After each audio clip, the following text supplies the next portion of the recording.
On the night I turned 28, my grandfather lifted his glass at the end of dinner and said something that split my entire life into before and after. "Emily," he said, voice warm and casual, "why don't you show everyone what you've done with your $3 million trust now that it's had 25 years to grow?" The sound in the private dining room just fell apart. Conversations cut off mid-sentence. Someone's fork clinked against their plate and stayed there. Even the background music seemed to fade into a low hum. My heart thudded so hard I could feel it in my teeth. "I don't have a trust fund," I said. The smile slid off my grandfather's face, as if someone had turned off a light. Beside him, his attorney stepped forward and set a thick bundle of papers on the table with a solid, ugly thump. In that suspended second, before anyone tried to explain it away, I felt it. Someone at that table had just been exposed, and it wasn't me. My name is Emily Ward, and for most of my life, I thought staying small and quiet kept the peace. Quiet daughters don't rock the boat. Quiet daughters don't embarrass their parents. In my family, peace meant pretending we were perfect, even as the floorboards of our lives were rotting underneath. At 28, I was sharing a cramped apartment in downtown Denver with my roommate Mia. She worked at a coffee shop a few blocks away and always smelled like espresso and vanilla syrup. She was the only person who saw the real shape of my life. Me hunched over my laptop at midnight, finishing UX design contracts that came and went like bad weather, counting every invoice, every bill. She joked that I ran on caffeine and stubbornness, but she also knew the truth. If anything went wrong, there was no safety net waiting to catch me. My parents, Karen and Mark, lived across town in an immaculate suburb called Greenwood Hills. Think manicured lawns, string light porches, and seasonal wreaths that always matched the latest home decor trends. The inside of the house was just as curated. My mother's obsession with appearances, my father's quiet agreement with whatever she said, and my younger sister, Sophie, floating on a cushion of approval and endless financial support. When we were kids, Sophie got the private school. I got told that public school would toughen me up. Sophie had her college apartment rent paid so she could focus on her studies.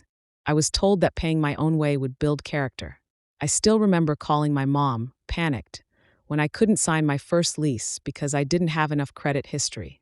"We can't bail you out every time, Emily," she'd sighed. "You have to learn." Every time, as if I'd ever asked before. And yet, I never stopped showing up. Family dinners, Christmas mornings, 4th of July cookouts. I kept going, kept trying, kept swallowing the hurt, because there were bright spots. One of those bright spots was my grandfather, Henry. He was the one who sat on the back deck with me when I was little, letting my legs dangle off the edge while we watched the sun go down. When I was 6, he took my hand and said, "No matter what happens, I'll make sure you're safe one day. I promise." I held on to that memory like a talisman. I had no idea it was more than a kind grandfatherly thing to say. My 28th birthday dinner was supposed to look impressive, my mother's word. The restaurant had given us a private room. Soft amber lights, white tablecloths, polished glassware laid out like a catalog display. It felt posed and slightly fake, like the formal family portraits we took every year, where I stood at the edge of the frame and smiled on command. I came straight from work, still in my trench coat, hair slightly windblown from the city air. My mother gave me a quick once-over, then immediately reached past me to adjust Sophie's hair, tucking a strand perfectly behind her ear. Sophie gave me a quick hug, her wrists jangling with delicate gold bracelets. "Happy birthday, Em," she chirped, completely unaware there was anything off in the air. Dinner started like every other family event. Sophie telling stories about her latest weekend trip my parents had funded. My mom laughing too loudly, my father murmuring something about how she deserved a break. My grandfather watching quietly, his expression thoughtful. I did what I always did. Sat up straight, smiled when appropriate, cut my food into small pieces, and tried not to think about the constant ache of being the one who never seemed to qualify for help. If you'd asked me 10 minutes before my grandfather spoke whether anything felt strange, I'd have said no. Everything looked painfully normal. My mother correcting Sophie's posture, my father reading the wine label like it might save him, Sophie twirling her bracelet while she talked about a spa day. But underneath, there was a tension I'd been feeling for months, like a low electrical buzz you can't locate. The usual comments came first. "Emily's always been so resourceful," my mother said to the couple seated at the next table, loud enough for us to hear. She never needed much from us. She smiled as if it were a compliment. It felt like a slap. Across the table, Sophie launched into a story about a beach getaway my parents had paid for. She's been working so hard, my dad added, beaming. Working so hard at what? Sophie had been in time off to figure things out mode for almost a year. I pushed my vegetables around my plate, trying to breathe through the rising heat in my chest. Memories surfaced whether I wanted them or not. My car breaking down on the interstate, me calling my mother in tears because I had to be at work at 8 the next morning. You're an adult, she'd said. You have to handle your own messes, Emily. I'd maxed out a credit card on emergency towing and repairs. I was still paying off that debt. Then the semester when I didn't have enough money for textbooks. I asked if they could help with even part of the cost. We can't keep rescuing you, my mom had snapped. It's not fair to Sophie. Meanwhile, Sophie's high school trip overseas had been fully paid for, complete with new luggage and shopping money. Sitting at that birthday table, those memories didn't just hurt. They lined up, one after another, like a row of blinking warning lights I'd been ignoring. My grandfather's eyes met mine. He had always been able to read me, even when I tried to make my face into a mask. When the server refilled our glasses and conversation dipped, he took the opportunity.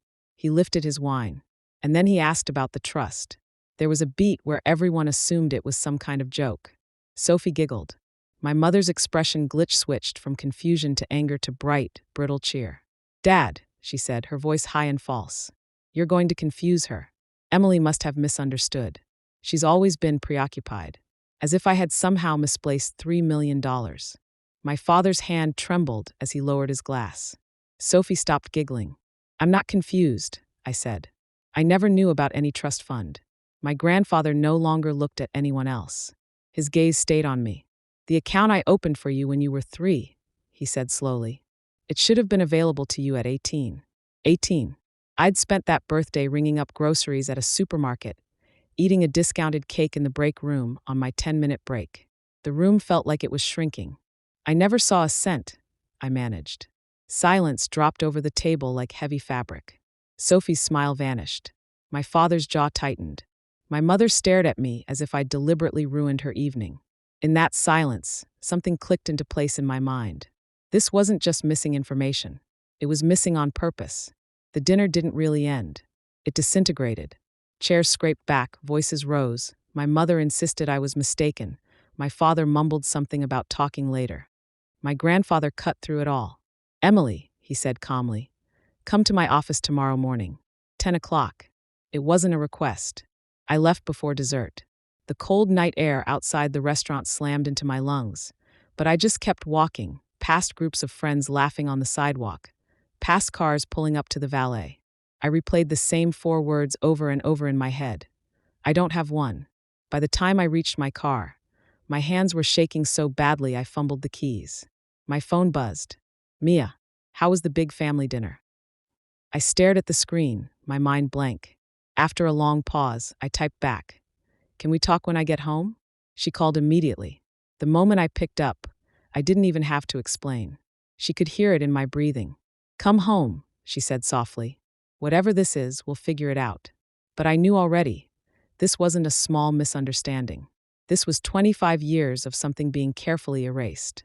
The next morning, I took an early bus to the financial district.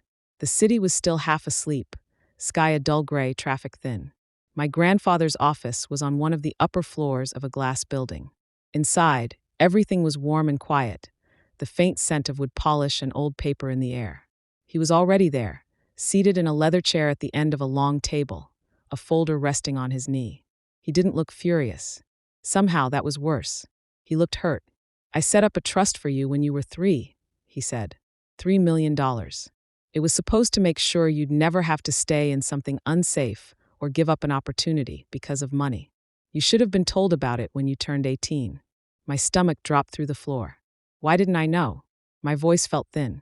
Why didn't anyone tell me? He slid the folder toward me. Because, he said quietly, your parents made sure you didn't. Inside were pages of an audit. Dates, amounts, account numbers. Lines of withdrawals and transfers, years of payments, all checked off with 2 signatures. Karen Ward, Mark Ward, mortgage payments, renovations, Private school tuition for Sophie. Car purchases. Travel. Apartment rent in Sophie's name. Designer stores. Credit card balances. Country club dues. They had turned my supposed safety net into their lifestyle. Heat rose in my chest, burning behind my eyes. Every night I'd stayed up working instead of sleeping. Every time I'd been told there was nothing they could do. Every time I'd believed I was simply unlucky, underqualified, not good enough. It hadn't been fate. It had been a choice. My grandfather leaned forward, eyes steady on mine. "I've hired a legal team," he said. "Turner, my attorney, will complete the audit. We can pursue this as far as you want. But it's your choice. It's your money. Your life." I stared down at the pages again, at my parents' careful signatures. "I want everything," I said. My voice didn't shake this time. "Every statement, every receipt, every transaction. I want to know where every dollar went." He nodded once firm. "Then we'll invite them here," he said. "All of them. They owe you an explanation." "I'm not sitting this out," I said. "You won't have to," he replied. "You'll be right here." For the first time in my life, I wasn't the quiet, overlooked daughter. I was the person they were going to have to answer to. The meeting was set for a Thursday afternoon when the sky looked like brushed metal and the air had that heavy, snow-about-to-fall feeling. My grandfather insisted it be held in a conference room in his building, neutral ground, with everything recorded and documented. I arrived early. My palms were damp, but my back was straight. Mia had hugged me at the door that morning and whispered, "You look like someone walking into court to finally tell the truth." In the elevator's mirrored wall, I caught my reflection. I didn't look angry or desperate. I just looked done accepting crumbs, done being spoken over. When the doors slid open, Turner was waiting. Neat gray hair, dark suit, a stack of folders under his arm. "They're on their way up," he said. Inside the conference room, my grandfather sat at the head of the table. He reached out, squeezed my hand once. "You are not alone in this," he said. The door opened. My parents walked in first, then Sophie. My mother moved quickly, mouth already forming complaints. My father kept his eyes on the floor. Sophie hovered behind them, clutching her purse, confused. "I don't see why this has to be so dramatic," my mother started. "If there's some misunderstanding." "Sit," my grandfather said. He didn't raise his voice, but she sat. Turner stepped forward and placed the stack of audited statements in the middle of the table. They landed with a heavy, unforgiving sound. "These," he said, "are the records for the trust established for Emily Ward." My mother's face went pale. My father swallowed hard. Sophie looked from the papers to me, eyes wide. Turner began to read. Not loudly. He didn't need to. Year 1, payments toward primary residence mortgage. Year 2, remodel of kitchen and master bath. Subsequent years, private school tuition for Sophie Ward. Vehicle purchases. Luxury travel. Apartment rent in Sophie Ward's name. Personal credit card balances. Club memberships. Retail purchases. He turned page after page. All drawn from an account designated solely for the benefit of Emily Ward. The clarity that rolled over me wasn't satisfying. It was cold and sharp like ice. "This is being twisted," my mother burst out. "We used that money for the family. That's what family resources are for." "For the family," I repeated. "Did family include me when my car died on the freeway and I had to choose between fixing it and paying rent? Did family include me when I almost dropped out because I couldn't afford books?" My father flinched. "We were always planning to put it back," he said, voice thin. "It just never seemed like the right time." "So the right time was when?" I asked. "After I'd spent my entire 20s thinking I was just bad with money and bad at life?" "Emily, you've always been independent," my mother insisted, as if that somehow excused anything. "You never wanted to rely on us." My laugh came out humorless. "No, I learned not to ask because every time I did, you told me I was selfish for needing anything at all." Sophie finally spoke. Her voice was small. "Mom, Dad, you used her money for my apartment? For school?" My mother reached for Sophie's hand. "We wanted you to have every opportunity," she said quickly. "You and your sister both." I cut in. "No, not both." The room went quiet. My grandfather looked at my parents, his face hard in a way I'd never seen. You had legal authority to manage funds on behalf of a child, he said. You chose to use those funds for yourselves. That is not a misunderstanding. That is exploitation. You can't talk to us like, my mother began. He held up a hand.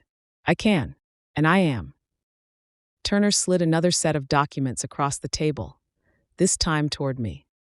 These transfer full control of the remaining assets to you, he said. Your parents' access has already been revoked.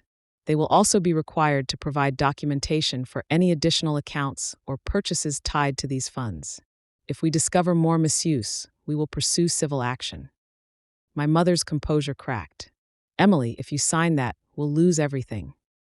For a second, it almost worked, the old reflex, the automatic guilt.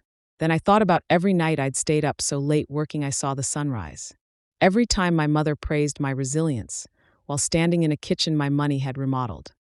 Maybe, I said quietly, you shouldn't have built everything on something that was never yours. She stared at me like she was looking at a stranger. My hand didn't shake as I picked up the pen. I signed. My father slumped back in his chair, eyes closed. My mother's eyes filled with angry tears. They both left the room without another word. Sophie lingered, twisting her fingers together. I honestly didn't know, she whispered. If I had, I would have.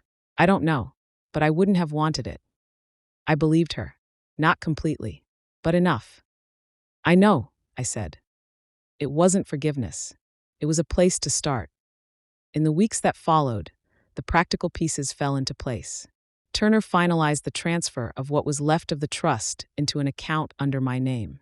My parents were informed, in writing, of the consequences if they tried to hide anything or touch another cent.